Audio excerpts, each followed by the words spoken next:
अब्दुल नबी हसन और अब आपको हम ले चलते हैं आज की दिन भर की 5 बड़ी खबरें लेकर हाजिर हो रहे हैं। हमारे सहयोगी आपको बताएंगे आज कौन कौन सी रही हैं 5 बड़ी खबरें। अमेरिका और ईरान के बीच अब सीज फायर को लेकर सहमति बन गई है। 40 दिन से जंग के बीच ये सहमति बनी है और अमेरिकी राष्ट्रपति डोनाल्ड ट्रंप की ओर से कहा गया है कि पाकिस्तान के प्रधानमंत्री और आर्मी चीफ के अपील के बाद ये फैसला लिया गया है। दरअसल कल तक अमेरिकी राष्ट्रपति डोनाल्ड ट्रंप लगातार ईरान को तबाह करने की चेतावनी दे रहे थे, धमकी दे रहे थे और देर रात होते होते अमेरिका और ईरान के बीच सीज फायर पर सहमति बन गई है। ये सहमति 2 हफ्ते के लिए बनी है। अब औपचारिक तौर पर 10 अप्रैल को बैठक इस्लामाबाद में होगी क्योंकि ईरान की ओर से कई मांगे अमेरिका के समक्ष रखी गई है।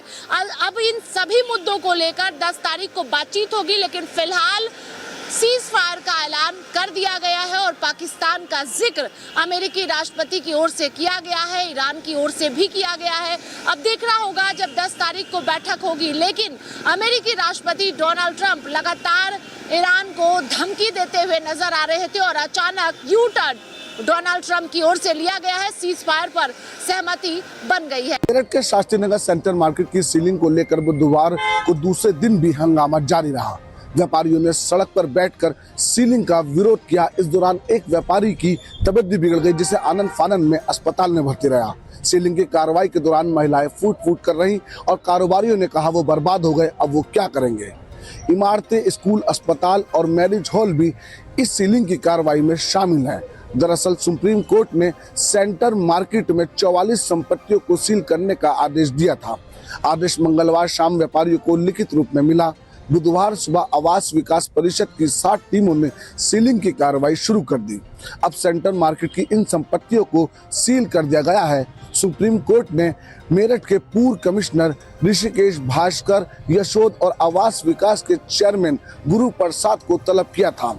दोनों को जमकर फटकार लगाई थी। सुप्रीम कोर्ट ने पूर्व कमिश्नर से पूछा था किस आधार पर आपने ध्वस्तीकरण को रोकने का आदेश दिया है।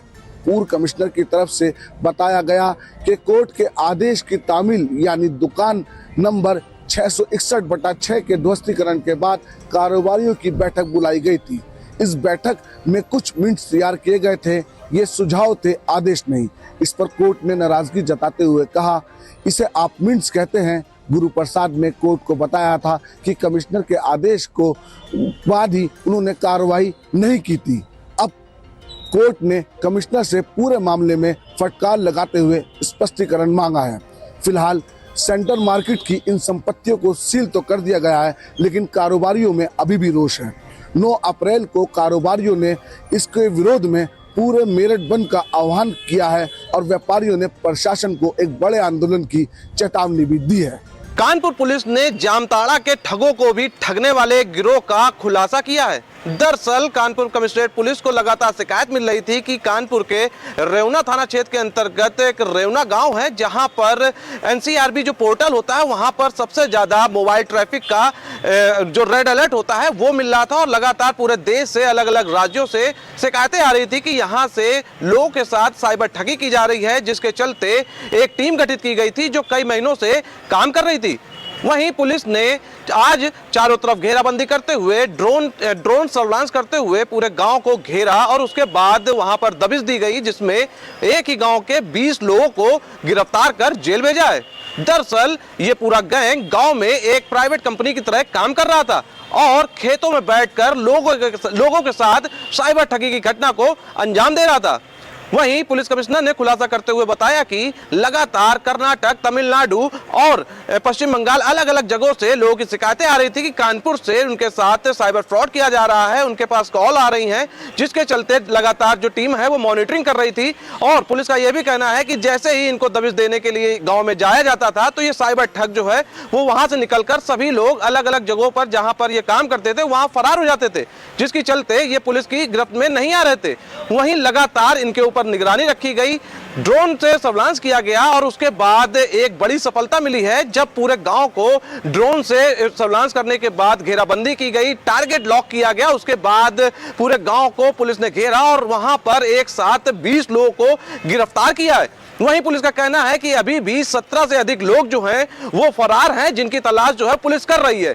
यही नहीं, पुलिस ने कई और चौंकाने वाले खुलासे किए हैं। पुलिस का कहना है कि इनके पास से भारी मात्रा में मोबाइल फोन, 250 से ज्यादा सिम कार्ड, आधार कार्ड और फर्जी एटीएम भी मिले हैं। यही नहीं, ये लोग अपने म्यूल अकाउंट बनाते थे, जिससे भी ये लोग जो धनराशि आती थी उसका खुलासा इधर से उधर ट्रांसफर करते थे। फिलहाल पुलिस ने 20 लोगों को गिरफ्तार किया है, तो वहीं गांव के अन्य जो लोग हैं उनकी तलाश में जुटी हुई है। पुलिस का साफ कहना है कि ये लोग वो शख्स हैं जिन लोगों ने जामताड़ा जैसे जो साइबर का हब है वहां के लोगों को भी अपना शिकार बनाया था। खासकर ये लोग सरकारी योजनाओं से जो जुड़े लोग होते थे उनको फोन कर उनको अपने भरोसे में लेते थे और उसके बाद उनको ठगी का शिकार बनाते थे। राजधानी लखनऊ के थाना आशियाना के सेक्टर एम इलाके में उस वक्त सनसनी मच गई जब एक नाबालिग बच्ची से रेप की घटना को अंजाम दिया गया।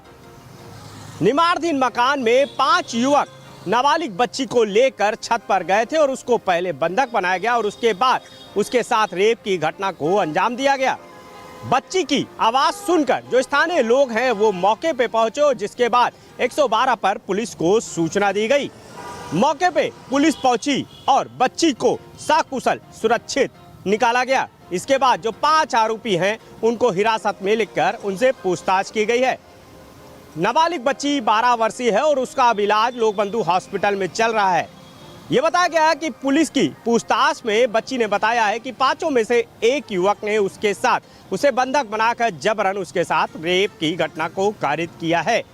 लिहाजा पुलिस बच्ची के बयान के आधार पर जो मुख्य आरोपी है उसे गिरफ्तार कर चुकी है। जो 4 अन्य आरोपी हैं उनसे भी पूछताछ की जा रही है। लेकिन जिस तरह से ये पूरी घटना को कारित किया गया उसके बाद जो स्थानीय लोग हैं उनमें भी गुस्सा दिखाई दिया। हालांकि लोगों का कहना है कि पुलिस को जब सूचना दी गई तो पुलिस तत्काल मौके पर पहुंची और उसके बाद उसने सभी आरोपियों को धर दबोचा है। लेकिन जिस तरह से 12 वर्षीय नाबालिग के साथ रेप की घटना को अंजाम दिया गया उससे पूरे इलाके में सनसनी मची है। हालांकि इस मामले में ये भी देखने वाली बात है कि तमाम मीडिया पर्सन पुलिस को इस घटना के बाबत फोन करते रहे, लेकिन कोई भी अधिकारी कुछ भी बोलने को तैयार नहीं हुआ। सपा राष्ट्रीय अध्यक्ष अखिलेश यादव ने पंचायत चुनाव को लेकर एक बड़ा बयान दिया है और उन्होंने अपने कार्यकर्ताओं से ये अपील की है कि जो भी प्रधानी चुनाव के लिए पैसा बर्बाद कर रहे हैं वो पैसा बर्बाद ना करें। अखिलेश यादव ने ये भी कहा कि प्रधानी चुनाव नहीं होगा, इसलिए 2027 विधानसभा चुनाव की तैयारी करें। इसके आगे अखिलेश यादव ने बीजेपी पर हमला करते हुए कहा कि बीजेपी चुनाव नहीं कराएगी।